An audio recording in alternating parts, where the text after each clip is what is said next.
Zaman şükür bavurlarımızı Allah bir yer olsun da bavurumuzun arkasında ne ata babalarımızın tabi babamızın birinci hava yemişlerdi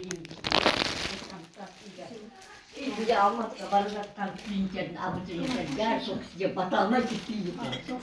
Kesinlikle Ministerstvo gazetelerinde Pantkan degen ağalarımız oldu. Bugündeki kitabın gazetesi arkasıcı. Бірақ енді біздің әулетте ер азаматтарда осылар бар бақ. Сосын мақтайсың мен үшін. Апам барды, ең бірінші Қазақстаннан бірінші барғанда, Нұрхан деген апам барды, мұғалім апам барды.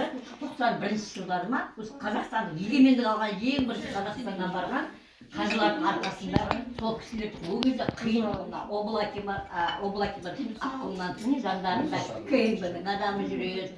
Қиындықпен барды олар енді самолетке 6 сағаттай ма 7 сағаттай ұшттық дейді. Қондырмай біразға дейін әурелеп, енді Қазақстанда бірінші рет барған ғой, менің бауырым заслуженный мұғалім. Енді ер азаматтардың біздің әулетімізден кешеугайлардан барған осы бауырым баласы ғой, жақсы тәрбие берген, ата бабаларымыз қорғаған шығар, қолдаған шығар.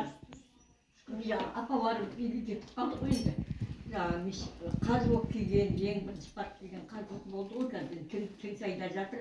Қазір Құдайға шүкір қыздары қайта барып жатыр. Осы Қызылордаға келіп Алматыда тұрса да осы жақта әр уақытта келіп Құран оқытып кетеді. Бір рет аталарына барады, бір рет әжелеріне барады.